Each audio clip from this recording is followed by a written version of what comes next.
우리는 사도 베드로가 예수 그리스도께 대하여 신앙을 고백하였지만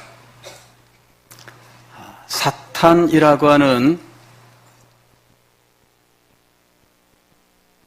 책망을 받게 되었다는 사실에 대해서, 그리고 이것은 하나님의 일을 생각지 않고 사람의 일을 생각하였기 때문이라고 하는 사실에 대해서 생각했습니다. 왜 베드로는 하나님의 일을 생각지 않고 사람의 일을 생각하였을까? 그것은 베드로의 마음속에 자기 분열이라고 하는 것이 있었기 때문입니다. 그 속에 자기 자신의 순결한 모습이 아닌 분열된 모순이 그 속에 있었기 때문입니다. 하나님의 큰 뜻에 대하여 모르는 바가 아닙니다. 그러나 하나님의 큰 뜻에 자신을 복종시키지 않는 소화병적인 상태에 빠져 있었기 때문입니다. 이 소아라고 하는 것은 자기 자신을 의미하는데 자기만을 생각하는 자기 자신의 모습을 소아라고 부릅니다. 이 소아를 가지고 살면서 하나님의 큰 뜻을 자기의 것이라고 인식하지 못하는 상태에 있었기 때문이에요. 하나님을 자기와 다르다고 생각하는 것이죠. 하나님의 뜻을 자기와 다르다고 생각하는 것이에요. 그래서 자기를 추구하고 자기의 유익을 구하고 자기의 쾌락을 구하면서 하나님을 전혀 생각지 않았던 것입니다. 이것이 자기 분열적 모순 상태라고 부를 수 있는 거예요. 우리는 예수 그리스도를 통해서 이런 자기 분열이 아닌 하나님과 나가 하나가 되고 하나님의 뜻과 나의 뜻이 하나가 되는 것을 볼 수가 있습니다. 예수님께서 겟세마네 동산에서 드리셨던 기도를 생각합니다. 우리 주님께서 겟세마네 동산에서 기도하실 때 얼마나 간절히 기도하셨던지 흘리는 땀방울이 마치 피와 같았다라고 이야기합니다. 결사적으로 하나님 아버지께 기도를 드리셨는데 기도의 내용은 똑같은 것으로 3번 반복이 되었습니다. 아버지여 만일 할만하시거든 이 잔을 내게서 옮기시옵소서. 그러나 내 원대로 마옵시고 아버지의 원대로 되기를 원하나이다. 내 뜻대로 하지 마옵시고 아버지의 뜻대로 하시기를 원하옵나이다. 예수님께서 똑같은 말로 3번 간절하게 기도를 드리셨습니다. 여기서 우리가 관심을 가져야 되는 것은 예수님의 뜻과 하나님 아버지의 뜻이 각각 따로 존재하고 있더라 하는 것이죠. 어떤 분은 여기서 이런 사실을 발견합니다. 이것은 그리스도의 신비다. 그리스도에게는 인간의 의지와 하나님의 의지 2개가 있었다 이렇게 이야기를 합니다. 육신을 입고 이 땅에 오신 예수 그리스도는 참 사람으로서 인간성을 가지고 계셔요.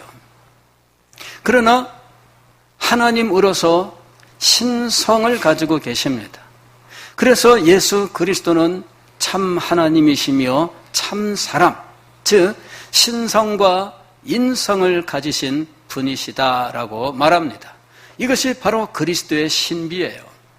그런데 하나님으로서 하나님의 의지가 있고 사람으로서 사람의 의지가 있어서 그리스도는 인간의 의지로서 하나님의 의지 앞에 지금 기도하고 있다는 이야기이죠.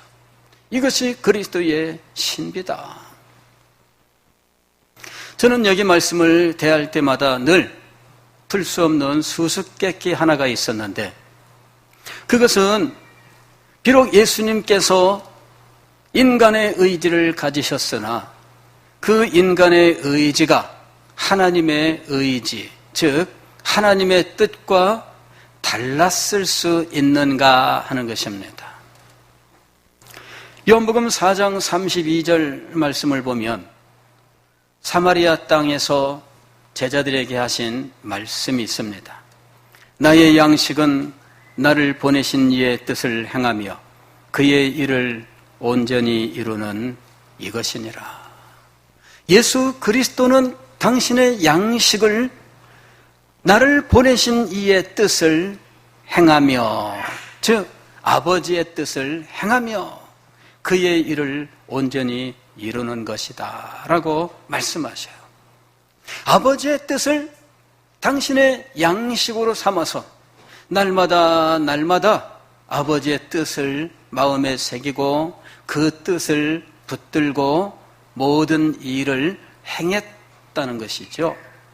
그런데 그 예수님께서 십자가 지시기 바로 전에 겟세마네 동산에서는 아버지여 만일 할만하시거든 이 잔을 내게서 옮기시옵소서. 잔이라고 하는 것은 지금 내 앞에 놓여져 있는 내가 지금 해결해야 되는 일이에요. 이것이 잔이에요. 저희는 잘 모릅니다만은 술자리에 가는 사람들은 그 앞에 잔이 오면 잔을 해결해야 됩니다. 그죠? 잔이 왔는데 이거 놔두고 딴 데 가서 볼일 보면 사람들이 뭐라 그래요? 잔도 안 비우고 뭐 하는 거야? 그러죠. 예, 잔은 내 앞에 오면은 이거 해결해야 돼요. 아버지여 만일 할만하시거든 이 잔을 내게서 옮기시옵소서. 지금 내 앞에 온 일이 있습니다. 내가 지금 감당해야 되는 일이 있습니다. 그런데 이것을 내가 하기를 원하시는 아버지의 뜻이 있어요. 그런데 이것을 치우고 싶은 예수 그리스도의 뜻이 있었다는 거죠. 그래서 아버지와 예수님의 뜻이 서로 달랐느냐 하는 거죠. 어떻게 다를 수 있을까? 신성에 따른 하나님의 의지와 인성을 따른 인간의 의지 사이에 서로 하나가 되지 못하고 있느냐라는 것이죠. 그래서 저는 늘 이 문제에 대해서 고민을 했어요. 예수 그리스도는 하나님의 뜻을 너무나 잘 알고 하나님의 뜻을 이루기 위하여 자기를 비워 종의 형체를 가져 육신을 입고 이 땅에 오셨고 죽기까지 복종하셨다고 알고 있는데, 그런데 뜻밖에도 지금 예수님께서 나의 뜻대로 마옵시고 라고 말씀을 드리는 거예요. 아버지 하나님의 뜻과 예수 그리스도의 뜻이 달랐다. 그리고 그 다름 때문에 지금 예수님은 고뇌 속에서 기도하고 있었다는 것이죠. 똑같은 말로 3번이나 기도를 하셨는데 이는 그분의 간절함을 의미하는 거예요. 그리고 기도할 때에 땀을 뻘뻘 흘리셨는데 마치 핏방울같이 돋아 있었다라고 말씀할 때 그 기도는 자기의 생명을 걸고 전심전력으로 드리는 기도였음을 보여주고 있습니다. 얼마나 이 뜻을 일치시키기 위하여 예수 그리스도께서 지금 고뇌 속에서 투장하고 계시는지를 보여주고 있는 것이죠. 예수님의 이 고뇌, 내가 고민하여 죽게 되었으니 라고 말씀하셨던 그 죽게 된 고민, 그건 도대체 무엇이었을까 하는 것입니다. 어떤 사람들은 세상에 대한 욕망 혹은 앞에 둔 십자가의 죽음 같은 것들로 설명합니다. 대다수의 경우에는 이 십자가의 죽음의 고통, 이것을 앞에 두고 이것을 두고 고민하고 할 수만 있으면 옮겨주세요라고 말씀을 드렸다는 것이죠.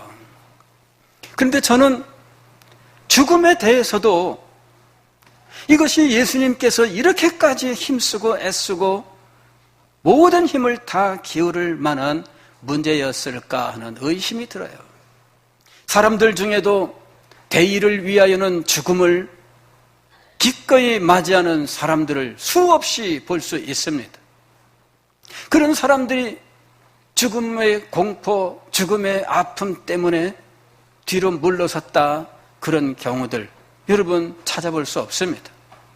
대의를 위하여 자신을 내어 던지는 사람은 자신의 죽음을 아무것도 아닌 것으로 그 아픔과 고통을 전혀 고려하지 않고 죽음의 길로 나서는 거죠. 인간의 역사 속에 그런 사람들을 수없이 볼 수 있습니다. 그런데 예수님께서 죽음의 고통을 무서워하셨다? 예수님께서 죽음을 앞에 두고 죽음의 문제 때문에 괴로워하셨다? 저는 인정할 수가 없습니다.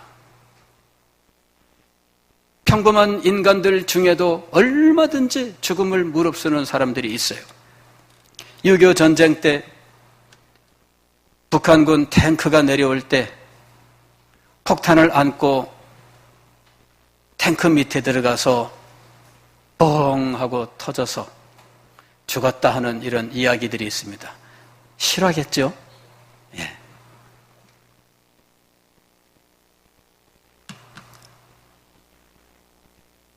왜 그런 일을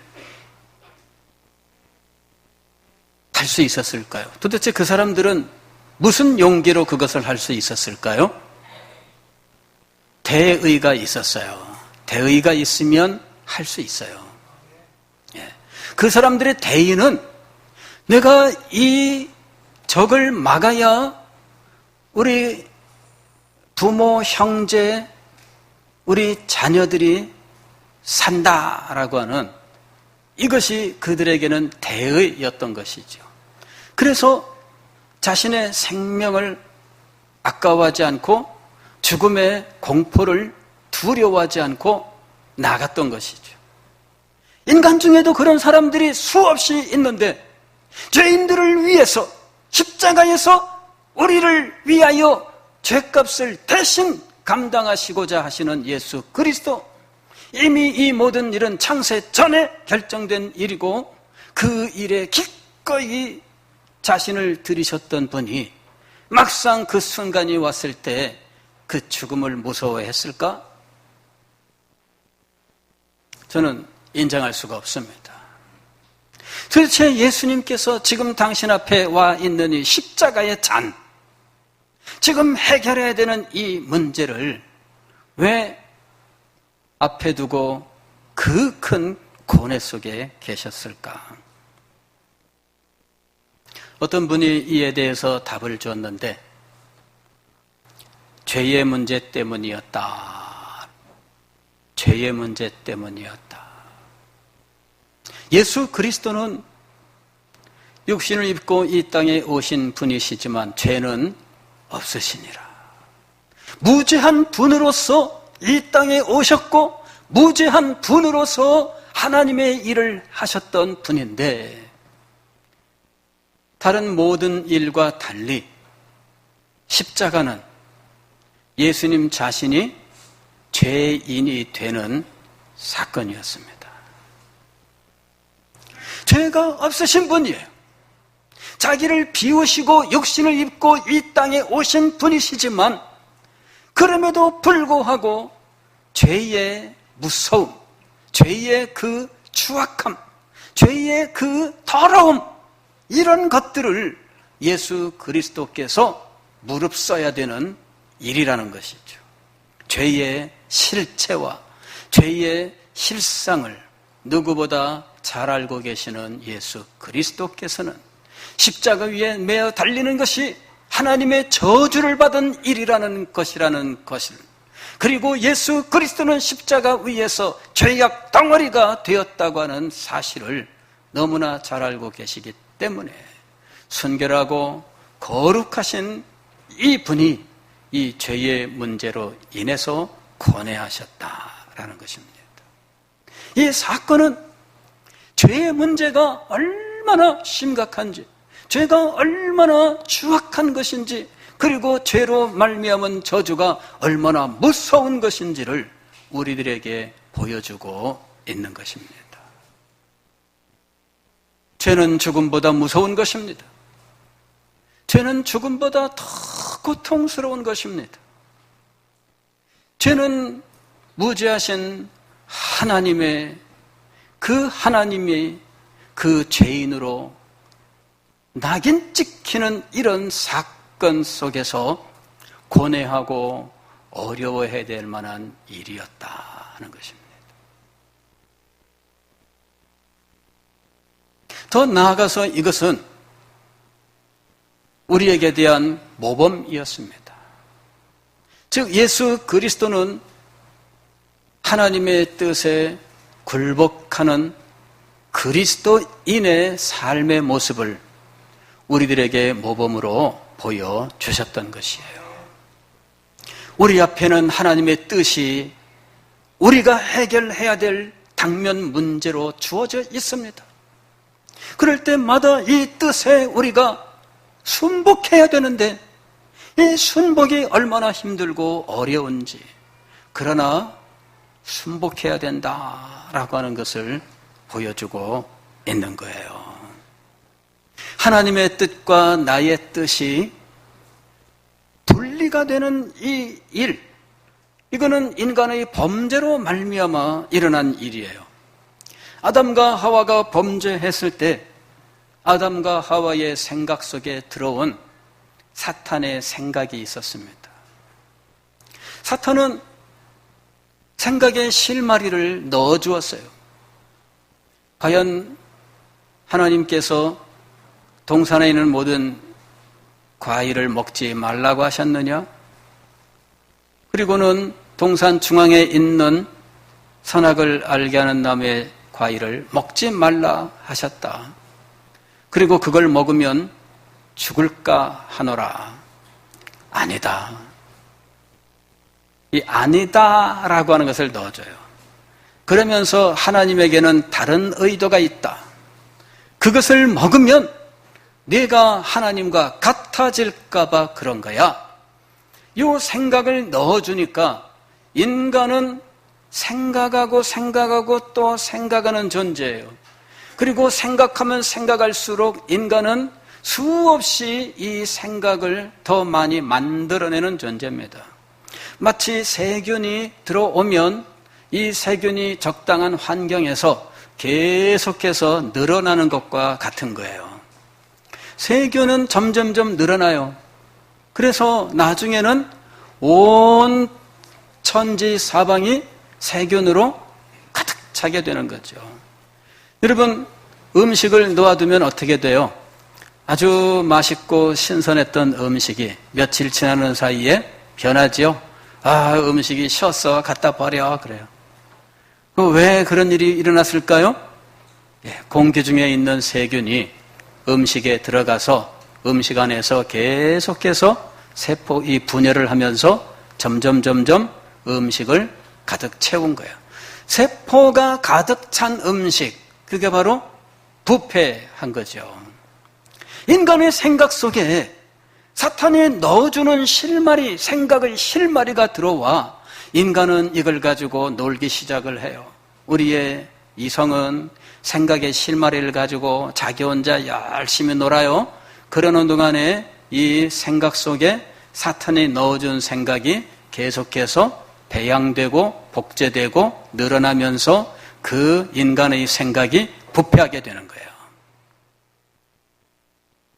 범죄한 인간이 죄의 오염과 부패 속에 있다라고 말하는 것은 바로 그걸 말하는 거예요. 오염과 부패라고 하는 것은 뭐냐면, 오염이라고 하는 것은 더러운 것이 묻었다는 이야기예요. 부패라고 하는 것은 이 더러운 것이 묻어서 점점 늘어나서 그것이 질적으로 변화된 걸 말하는 것입니다. 부패, 오염과 부패입니다. 사탄이 인간에게 생각의 실마리를 넣어주니 사탄의 생각을 가지고 계속해서 노는 동안에 인간의 생각이 변질되어 버렸어요. 부패해버리고 말았어요. 그 생각 속에 어느덧 하나님은 자리 잡을 수가 없었습니다.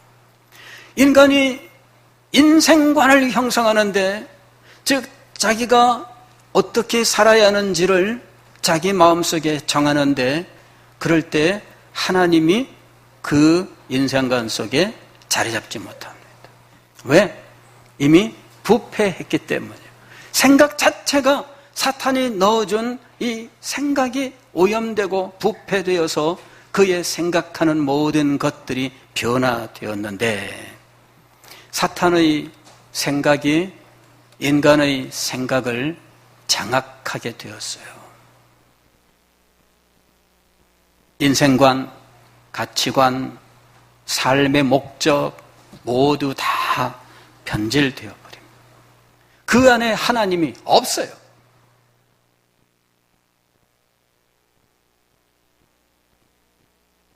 그리스도인이란 누구인가? 우리는 그리스도인을, 예수 그리스도를 믿는 사람, 이렇게 생각을 합니다. 그러나 이 그리스도인에 대한 정의를 다시 한번 새롭게 해야 돼요. 그리스도인이란 그의 인생관과 가치관과 삶의 목적이 하나님 중심으로 변화된 사람이다. 그리스도인을 새롭게 정의를 할 수 있어야 돼요. 그리스도인은 어떤 사람입니까? 우리는 예수님을 믿는 사람이다, 성령으로 거듭난 사람이다, 이렇게 배웠어요. 그러나 오늘 우리의 피부에 와 닿는 것으로 다시 한번 이것을 해석해야 됩니다. 그의 인생관, 그의 가치관, 그의 삶의 목적이 하나님 중심으로 변화된 사람입니다. 분명하게 그리스도인의 정체를 새롭게 정의를 할 수 있어야 돼요.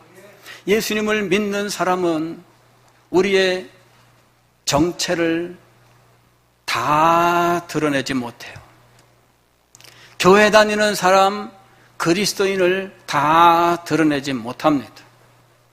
그리스도인은 그의 모든 것이 변화되되 그 변화의 중심은 그의 생각에 있어요. 인생관과 가치관과 삶의 목적이 하나님 중심으로 변화된 사람입니다.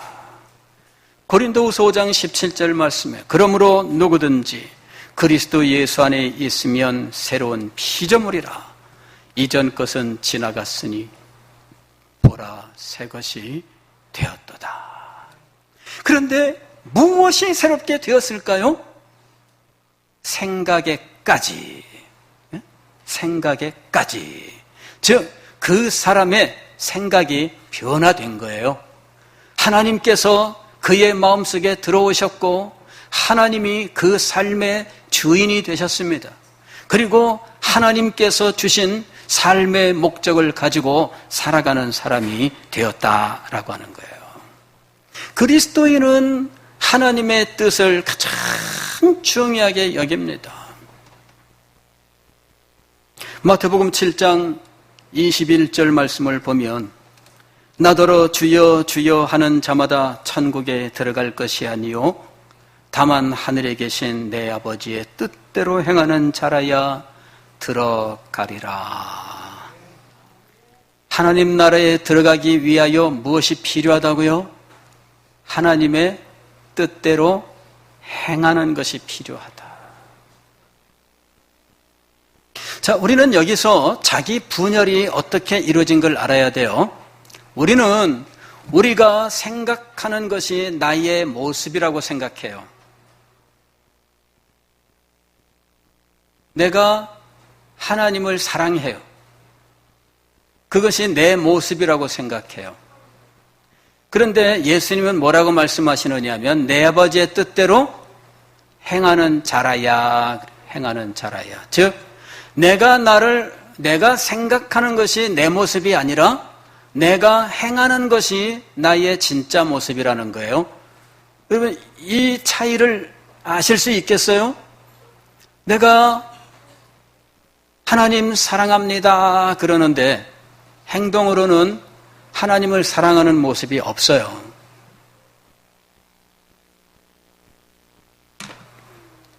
이런 거야, 수빈아.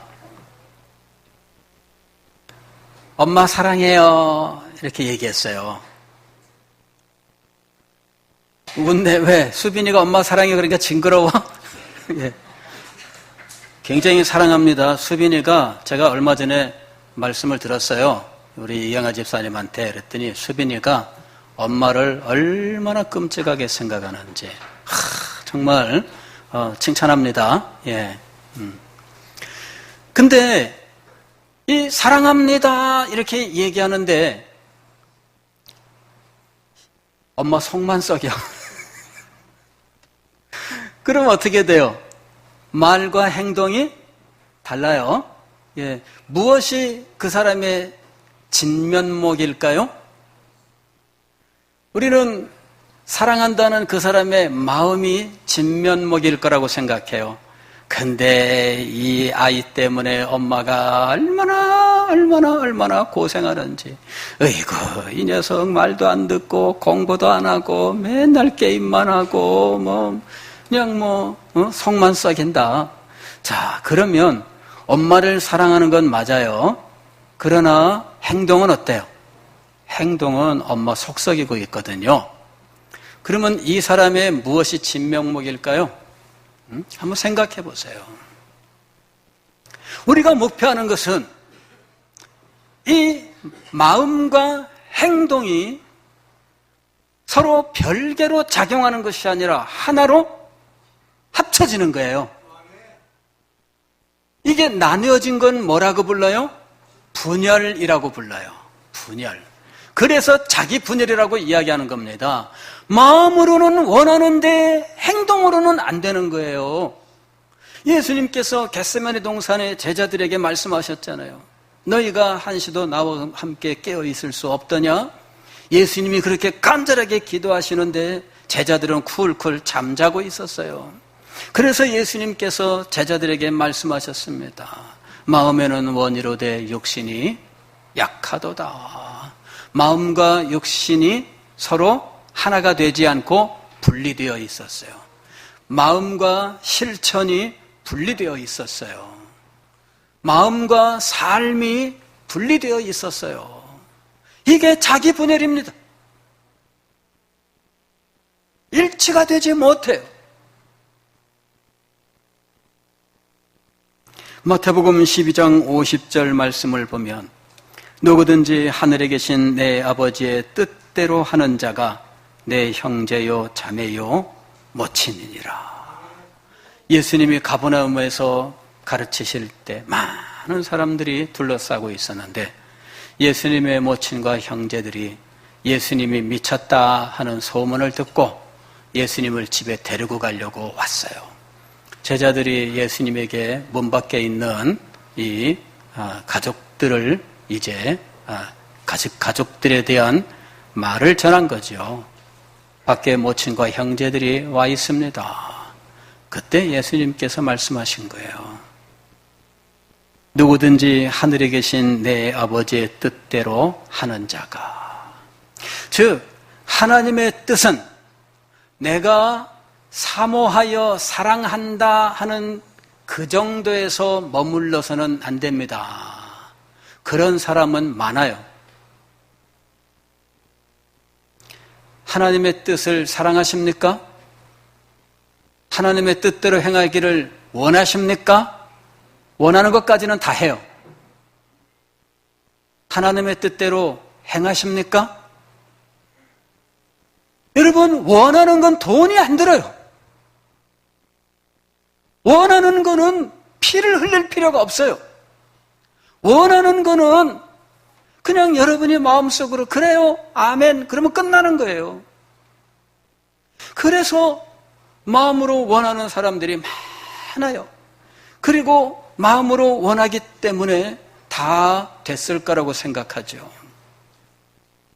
그러나 마음으로 원하는 사람들에게 마지막 한 가지가 남아있는 거예요.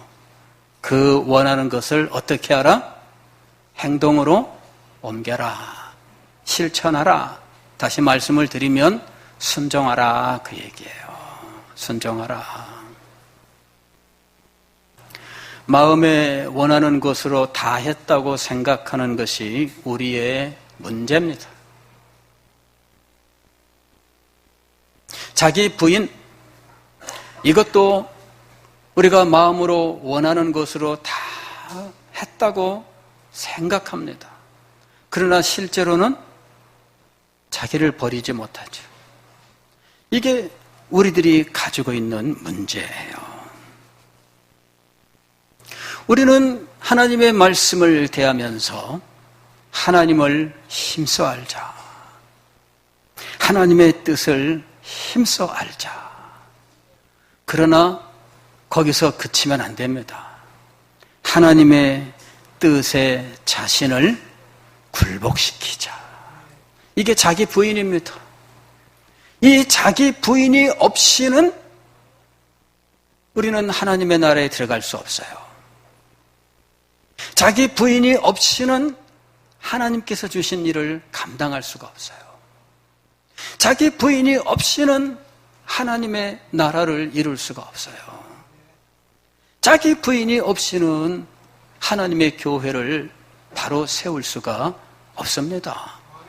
자기 부인이 없다면 그리스도의 가정을 이룰 수가 없습니다. 이 자기 부인은 정말 중요한 거예요. 우리가 넘어지기도 하고 서기도 하는 결정적인 덕목이에요. 자기 부인을 실천할 수 있어야만 비로소 교회가 세워지는 겁니다. 왜 교회가 세상으로부터 욕을 먹을까요? 자기 부인이 없다. 그것 때문이에요. 왜 교회 안에서 많은 분쟁과 다툼들이 있을까? 왜 시기와 질투가 있을까? 자기 부인이 없기 때문이에요. 왜 주님의 나라를 위하여 헌신과 희생이 없을까? 자기 부인이 없기 때문이에요. 여러분, 이 자기 부인은 우리 자신이 하나님의 사람으로 서게 하는 결정적인 요인이면서 하나님의 교회가 능력 있게 서는 중요한 덕목인 거예요.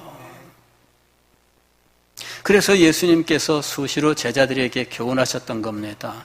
아무든지 나를 따라오려거든 자기를 부인하고 자기 십자가를 지고 나를 좇을 것이니라 하고 말씀하셨고요.